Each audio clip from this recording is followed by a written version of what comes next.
Hai sahabat rebahan, selamat datang di channel hiburan kabar rebahan. Armin akan membacakan kelanjutan sebuah cerita novel yang sangat menarik, yang sangat seru, yang sangat menghibur, yang sangat membuat kita penasaran jika tidak mengetahui cerita kelanjutannya, yang sangat layak untuk diikuti dari awal hingga akhir.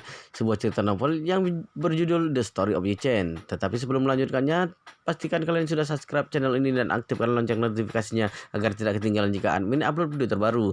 Jika kalian menyukai cerita seperti ini, jangan lupa like. Jika berkenan, share juga ke teman lainnya agar teman-teman lainnya juga mendapatkan informasi hiburan di channel ini. Baik, kita lanjutkan di part ke 318 bertepatan dengan bab ke 1509. Guguyi melepaskan masker karena dia merasa wanita ini adalah teman kuliah Yi Chen, sehingga dirinya harus memberikan sedikit rasa hormat ketika bertemu dengan teman Yi Chen. Tidak peduli menempatkan diri sendiri sebagai teman Yi Chen ataupun sebagai tunangan Yi Chen selama 20 tahun lebih. Jadi dia memutuskan melepaskan maskernya, tapi gerakan ini membuat Dong Rolin kaget seperti disambar petir sehingga berdiri diam di tempat. Dia melihat wajah Guguyi yang cantik dan akrab sehingga terkejut sampai tidak bisa mengatakan apa-apa. Wanita di depan adalah artis wanita terkenal di dalam negeri. Dia adalah Gyukoyi, artis terkenal yang menaklukkan penonton di seluruh negeri dan juga Hollywood. Selain itu, sebagian besar orang yang tidak tahu identitas Gyukoyi tidak tahu bahwa dia adalah putri ketua dewan keluarga Gu, tapi karena Dong Rolin juga putri keluarga besar di Yanjing, maka dia tahu dengan jelas identitas Gu Kyoyi. Saat ini dia merasa pandangan hidupnya seakan hancur. Ichen, bagaimana Yi Chen bisa bersama dengan wanita terkenal seperti dirinya? Selain itu, mereka berdua bahkan bermain es sambil bergandengan dengan mesra. Terlebih lagi, Yi Chen juga memberinya pelukan tadi. Ya ampun, perbedaan di antara keduanya benar-benar besar. Yi dapat dikatakan sebagai gadis terbaik di seluruh Yanjing. Meskipun keluarganya bukan termasuk keluarga paling teratas di Yanjing, tapi berada di bawah keluarga Yi dan keluarga Su.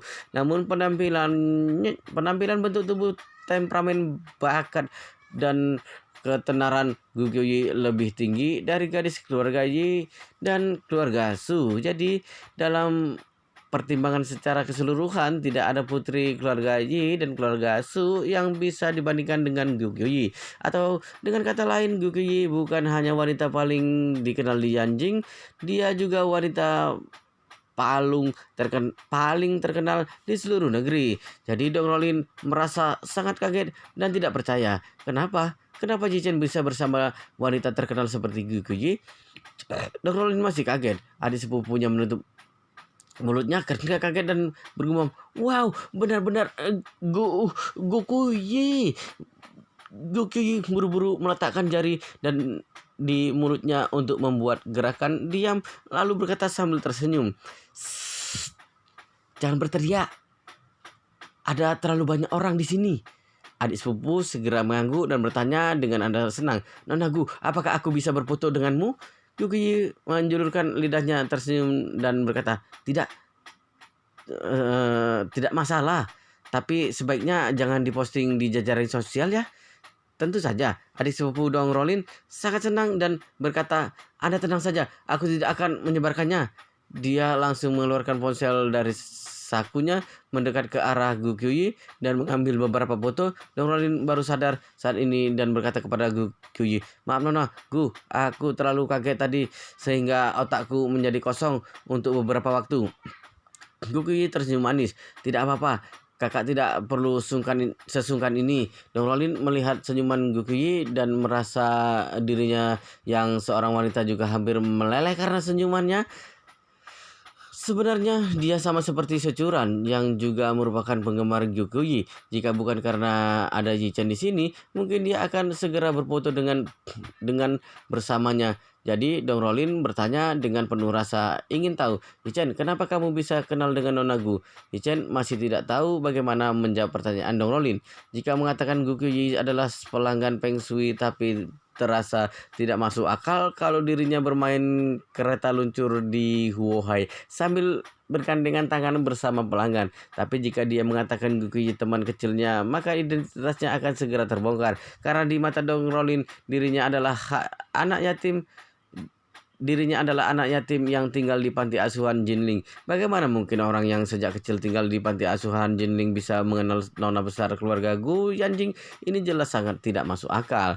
Jadi Yichen merasa masalah ini sangat sulit menjelaskan kepada Deng Rolin tanpa mengungkapkan identitasnya. Tapi Guguyi menjawabnya sewaktu dirinya masih bingung, aku sudah kenal dengan kakak Yichen sejak kecil. Deng Rolin langsung melotot setelah mendengarnya. Dia menjadi curiga dan berkata dalam hati, Yichen tinggal di panti asuhan Jinling sejak kecil. Dia bekerja di konstruksi sejak meninggalkan panti asuhan pada usia 18 tahun. Kemudian bertemu dengan kakek Curan, dan kakek Curan mengirimnya untuk kuliah selama setahun di Universitas Jinling, lalu dia menikah dengan Curan. Jika seperti itu, Yichen seharusnya tidak pernah meninggalkan Jinling. Kenapa dia bisa mengenal nona besar keluarga Gu? Kedua orang ini bisa dikatakan memiliki identitas yang berbeda seperti langit dan bumi. Tidak tahu berapa level perbedaannya. Apakah Yichen punya rahasia yang tidak diketahui? Sepertinya hanya ada penjelasan ini untuk masalah ini. Oleh karena itu, Dong Rolin tanpa sadar bertanya, Nonaku, kenapa kamu bisa mengenal Yichen sejak kecil? Bukankah Yichen tumbuh dewasa di Jinling? Yuki tanpa sadar ingin mengatakan yang sebenarnya, tetapi Yichen segera sadar dan buru-buru berkata, ceritanya panjang. Dong Rolin melihat ke arah Yichen untuk menunggu kata selanjutnya. Yichen tahu bahwa kata-kata Guki tadi pasti meruntuhkan pikiran Dong Rolin terhadap dirinya, sehingga Dong Rolin tidak akan berhenti dan akan menanyakan sampai jelas. Jika dirinya tidak memberikan jawaban yang memuaskan kepada Dong Rolin hari ini, Dong Rolin pasti akan memikirkan segala cara untuk mencari tahu masalah ini kelak. Bahkan dia mungkin akan mengatakan masalah ini kepada Xiaojuran. Yichen berkata ketika memikirkan ini, sebenarnya orang tua Nona Gu sering membawanya ke panti asuhan Jinling sejak aku kecil. Mereka menyumbangkan banyak uang untuk panti asuhan Jinling.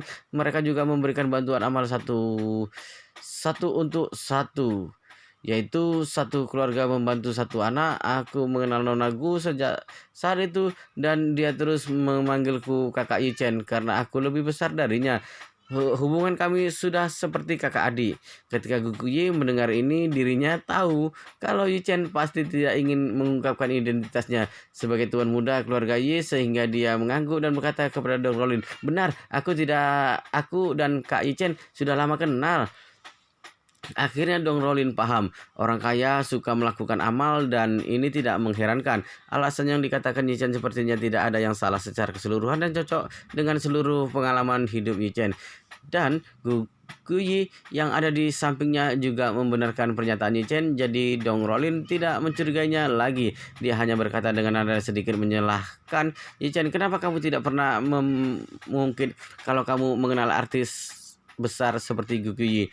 Yichen tertawa dan berkata, kamu bukannya tidak mengenalku, aku tidak suka pamer, tidak pernah mengatakan kalau aku kenal dengan Nona Gu. Selain itu, aku adalah orang miskin di mata semua orang pasti tidak akan percaya kalau aku mengatakannya, sebaliknya akan menertawakanku. Jika seperti itu, buat apa aku mencari masalah untuk diriku sendiri? Awalnya Dong Rolin merasa dirinya terpaksa mempercayai apa yang dikatakan Yichen, tapi dirinya selalu merasa ada yang aneh. Tapi kata-kata cibiran Yichen untuk diri sendiri langsung menyapu satu-satunya kecurigaan di hati Dong Rolin. Dia teringat sewaktu kuliah dulu Yichen menderita berbagai ejekan, bahkan teman kuliahnya yang latar belakangnya sama dengan Yichen juga akan menindasnya. Sedangkan Yichen tidak pernah perhitungan dengan mereka, apalagi berdebat atau bertengkar dengan orang lain, seolah semuanya tidak ada hubungannya dengannya. Dengan karakter Yichen ini, Yichen tidak mungkin mengatakan hubungan dirinya dengan Gu Yuyi. Selain itu, pasti tidak ada yang percaya meskipun dia mengatakannya. Ketika memikirkan ini, kekaguman terhadap Yichen bertambah. Dirinya mengenal keluarga Gu dan mengenal nona besar Gu seperti kakak adik, tapi tidak pernah memberitahunya kepada orang lain. Dia lebih suka dipandang rendah orang lain dan tidak pernah mengatakan hubungan ini. Ini merupakan hal yang sangat sulit. Namun dia masih merasa agak khawatir karena dia melihat sikap Yichen dan Yukiyi sama yang mesra. Jadi dia merasa seperti ada yang kurang normal di antara mereka berdua. Jadi dia bertanya kepada Yichen, Yichen, apakah Curan tahu hubungan dengan Nona Gu? Yichen tersenyum lalu berbalik bertanya, apakah kamu tahu dengan obat pencernaan Yusuan? Tahu, Dong Rolin mengangguk dan berkata, bukankah itu obat pencernaan yang sangat terkenal selama beberapa waktu ini? Oh ya, Sepertinya Nona Gu yang menjadi bintang iklannya. Chen bertanya lagi, lalu apakah kamu tahu produsen obat pencernaan Yusuan adalah perusahaan Jinling? Dong Rolin mengangguk lagi. Ya, aku tahu. Chen tersenyum dan berkata, ketika Yuyi melakukan syuting iklan di Jinling beberapa waktu lalu, dia juga makan bersamaku dan Curan, tetapi tidak memberitahumu karena Yuyi adalah seorang publik figur. Seperti itu. Dong Rolin akhirnya mengerti dan bertanya kepada Yichen, apakah Curan waktu itu tahu kalau kalian sudah kenal sejak awal? Yichen menggelengkan kepalanya. Waktu itu tidak mengatakannya yang sebenarnya pada Curan karena aku tidak ingin orang tahu hubunganku dengan Kyuyi supaya orang miskin sepertiku tidak menyulitkan Kyuyi sehingga tidak mengatakan masalah ini kepada Curan. Sebenarnya aku juga tidak akan memberitahumu jika bukan karena kebetulan bertemu denganmu. Dong Rolin mengangguk. Dia merasa sedih mendengar Yichen menertawakan diri sendiri dengan sebutan orang miskin sehingga dia berkata, Yichen, kamu juga jangan terus merendahkan diri sendiri. Sebenarnya kamu sangat hebat dan aku merasa jarang ada orang yang bisa dibandingkan denganmu. Dong Rolin mengatakan dengan tulus. Dia memang merasa kalau Yichen tidak biasa, tidak bisa mengatakan yang lainnya. Kemampuannya tidak bisa dibandingi orang lain. Jenan Suangsua berada di depannya waktu itu, tapi tidak ada kesempatan untuk melawan di depannya. Dengan kekuatan tempur menakutkan Yichen, maka orang yang suka menindasnya dulu sama sekali bukan lawannya. Tapi Yichen tidak pernah mempedulikan mereka. Gyukuyi yang berada di samping tidak bicara. Dia tahu bahwa kata-katanya yang tidak disengaja tadi hampir menyebabkan masalah untuk Yichen. Untung saja Yichen beraksi dengan cepat. Jika tidak, akan sangat sulit menjelaskan masalah ini. Yichen berkata ketika melihat Dong Rolin mempercayai kata-katanya. Rolin, kami pergi dulu karena sudah malam. Kita bertemu di bandara besok. Dong Rolin mengangguk pelan dan segera berkata seolah teringat sesuatu. Oh ya, kamu menyelamatkanku sekali lagi tadi. Yichen tersenyum dan berkata, aku bukan menyelamatkanmu, tapi menyelamatkan gadis kecil itu. Kamu seharusnya tidak ada masalah serius kalau benar-benar bertabrakan tadi. Tapi gadis kecil itu mungkin akan lebih berbahaya. Dong Rolin sengaja mengerutkan bibirnya dan berkata dengan nada tegas, tetap harus berterima kasih kepadamu. Yichen tersenyum tanpa daya. Baiklah, kami pergi dulu dan tidak akan sungkan denganmu lagi. Kamu harus ingat untuk tidak memberitahukan masalah ini kepada Curan. Dong Rolin mengangguk. Baik, aku tahu. Aku akan menutup mulutku rapat-rapat. Sudah malam dan kami juga sudah mau pulang. Dong Rolin dan adik sepupunya memarkir mobil mereka di tempat parkir di dekatnya, sedangkan Yichen dan Gyukuyi memarkir mobil di rumah tradisional keluarga Gu. Jadi arah mereka berbeda dan mereka berpisah di pinggir arena es. Yichen bernapas lega setelah berpisah. Sepertinya masalah hari ini bisa dianggap berhasil. Yichen dan Gyukuyi berbalik. Gyukuyi baru bertanya pelan padanya. Setelah berjalan beberapa puluh meter, Kak Yichen, kenapa kamu harus terus menyembunyikan identitasmu? Jika kamu mengungkapkan identitasmu, mana mungkin orang-orang di Jinling berani menindasmu? Yichen tersenyum. Aku meninggalkan keluarga Yi bersama orang tuaku waktu itu dan tiba di Jinling. Sebenarnya aku sama seperti anak yatim lainnya. Memangnya kenapa kalau aku mengungkapkan identitasku? Orang lain mungkin tidak akan percaya. Yuki bertanya lagi. Kalau begitu kamu jelas bisa menghubungi keluarga Yi untuk membawamu kembali setelah paman dan bibi Yi meninggal. Yichen menggelengkan kepalanya dan berkata dengan ringan, kondisi keluarga Yi sangat rumit, jauh melampaui apa yang bisa aku kendalikan saat itu. Terlebih lagi orang tuaku pergi ke Jinling karena tidak ingin tunduk kepada keluarga Yi. Meskipun aku masih kecil waktu itu, tapi darah mereka mengalir di dalam tubuhku. Bagaimana mungkin aku tunduk kepada keluarga Yi setelah mereka meninggal dan kembali hidup mewah di keluarga Yi. Mata Gyuki segera menjadi merah. Dia memegang lengan Yichen dengan kuat dan berkata dengan suara serak, aku merasa sedih karena kamu hidup menderita selama bertahun-tahun. Aku merasa sedih karena orang-orang sembarangan meremehkanmu dan menindasmu. Yichen menepuk punggung tangannya berkata sambil tersenyum, begitulah hidup manusia yang harus melalui pasang surut kehidupan. Jika disanjung seumur hidup, mungkin seumur hidup ini tidak akan tahu bahaya yang bahaya dan penderitaan manusia sehingga mungkin akan sangat merugikan. Tidak seperti diriku yang sejak usia 8 tahun sudah melalui pahit manis kehidupan. Semua pengalaman ini adalah sesuatu yang berharga untuk hidupku ke depannya. Yukiye mengangguk pelan diikuti air mata yang mengalir dari sudut matanya. Dia benar-benar merasa sedih dengan kehidupan Yi-chan yang sangat sulit selama belasan tahun. Meskipun Yi-chan mengatakannya dengan santai, tapi dia tetap merasa tidak tega mendengarnya. Yi-chan adalah tuan muda keluarga Yi, tetapi hidup menderita menjadi lapisan masyarakat paling bawah di Jinling. Gyukuyi tidak bisa membayangkan bagaimana Yi-chen bisa bertahan selama bertahun-tahun ini. Meskipun dia lebih muda dari Yi-chen, tetapi dia sangat berharap bisa menahan Yi-chen berada di Jinling selamanya. Setiap kali dia memikirkan hal ini, dia tidak akan melakukan apa-apa dan akan berusaha menyenangkan Yi-chen setiap hari untuk menebus semua penderitaan yang dialami Yi-chen selama ini. Yi-chen tiba-tiba menghela nafas. Saat ini aku akan pergi besok. Sebaiknya aku bertemu sebentar dengan Tang Sihai hari ini. Gyukiyi bertanya dengan kaget. Kak Yi-chen, kamu ingin bertemu dengan Paman Tang?